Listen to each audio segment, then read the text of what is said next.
क्रोध से सभी परिचित हैं। किसी किसी को क्रोध इतना तेज आता है कि बाद में वह स्वयं पर ही शर्मिंदा होता है। हर कोई अपने क्रोध पर नियंत्रण करना चाहता है, लेकिन क्रोध आने पर नियंत्रण करना तो दूर की बात, वह कुछ सोचने की स्थिति में नहीं रहता। इसलिए तो कहते हैं कि क्रोध का अंत पछतावे पर होता है। क्रोध आने पर व्यक्ति के बनते हुए कार्य क्षण भर में बिगड़ जाते हैं। क्रोध की भीषण स्थिति में किसी का कुछ भला नहीं होता, केवल व्यक्ति के अहंकार की पुष्टि होती है। वह दूसरों पर अपना रोब झाड़ता है, अपने बल का प्रदर्शन करता है, और यदि व्यक्ति क्रोध की स्थिति में कुछ कर नहीं पाता तो वह स्वयं पर ही अपना नुकसान करता है। क्रोध हर व्यक्ति की शारीरिक व मानसिकता सेहत के लिए बहुत नुकसानदायक है। कभी कभी यह रिश्तों के भी टूटने का कारण बनता है। जब हम क्रोध को समझ नहीं पाते तो अक्सर निकटवर्ती लोगों को सर्वाधिक दुख पहुंचाते हैं। क्रोध के दौरान मुख्य रूप से 3 बातें साथ होती है। पहली बात यह है कि क्रोध एक भावना है। दूसरी बात, क्रोध एक व्यवहार या व्यवहारों की श्रृंखला है। और तीसरी बात, क्रोध विचारों की श्रृंखला भी है। दोस्तों, मैं आपको एक कहानी सुना रहा हूँ जिसे सुनकर आप क्रोध करना तो दूर की बात, आप उसमें सोच भी नहीं सकते। क्रोध के मनोवैज्ञानिक को समझने के लिए एक बहुत रुचिकर प्रसंग सूफी फकीर जुनैद के जीवन से संबंधित है। जुनैद बहुत ही शांत स्वभाव के थे। अक्सर लोग उनके पास अपनी समस्याओं के समाधान के लिए आया करते थे। उनके पास आने वाले कुछ तो बेहद गुस्से में आते और कहते, जिस शख्स के कारण मैं गुस्से में हूँ उसे सबक सिखाने का कोई नुक्ता जल्दी से बता दीजिए, ताकि आगे से वह मेरे साथ वैसी हरकत ना करे। जुनैद उसे पहले शांत करने की कोशिश करते, लेकिन जब उसका गुस्सा कम नहीं होता तो जुनैद मुस्कुराते और कहते, मैं तुम्हें क्रोध करने से मना नहीं करता हूँ, बल्कि ये कहता हूँ कि तुम आराम से गुस्सा करना, पर 24 घंटे के बाद करना। अगले दिन जब लोग उनके पास आते तो वास्तव में उनका गुस्सा शांत हो गया होता। एक दिन जुनैद से उनके एक शिष्य ने पूछा, आखिर क्रोध करने वाले इन लोगों को आप 24 घंटे का ही समय क्यों देते हो? उसे उसी समय अपनी बात कहने का मौका क्यों नहीं देते? जुनैद बोला, बेटा, क्रोध के आवेश में अगर तुरंत जवाब दिया जाए तो आदमी बेकाबू हो जाता है। वह दोस्ती, रिश्ते, नाते भी भुला देता है। उस समय उसे कुछ भी समझा पाना संभव नहीं होता। इस पर शिष्य बोला, फिर 24 घंटे का ही वक्त क्यों? 2-3 दिन का समय क्यों नहीं? इसका जवाब देते हुए जुनैद बोला, 24 घंटे तक कोई लगातार गुस्से में नहीं रह सकता।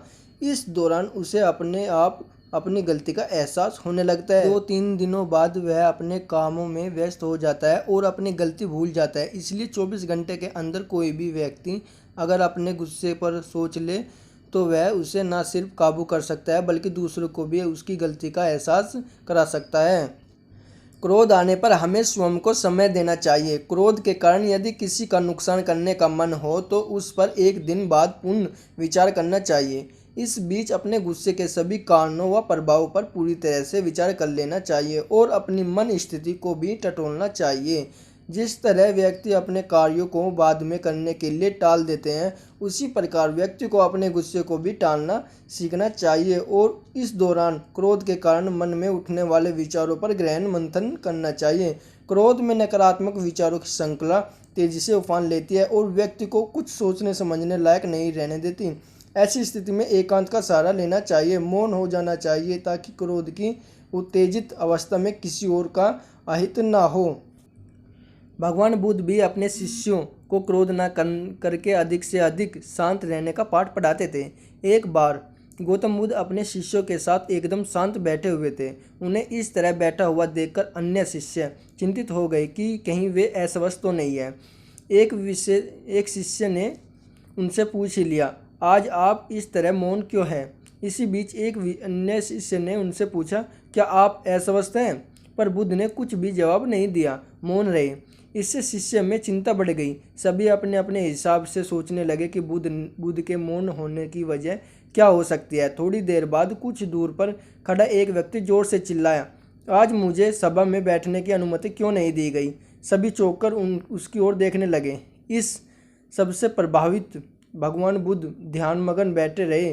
वह व्यक्ति भी उसी तरह चिल्लाया, आज मुझे प्रवेश की अनुमति क्यों नहीं मिली? इसी बीच एक उदार शिष्य ने उसका पक्ष लेते हुए कहा कि उसे सभा में आने की अनुमति प्रदान की जाए।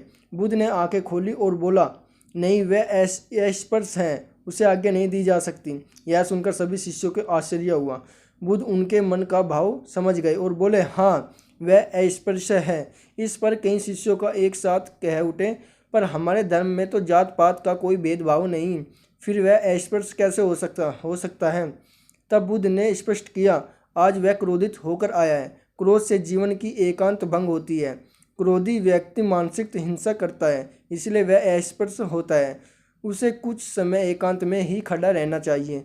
पश्चाताप की अग्नि में तपकर वह समझ लेगा कि अहिंसा ही महान कर्तव्य और परम धर्म है। यह सुनकर वह व्यक्ति भगवान बुद्ध के चरणों में गिर गया और कभी क्रोध न करने की शपथ ली। इस तरह उनके शिष्य ने क्रोध के विषय में एक नया पाठ सीखा।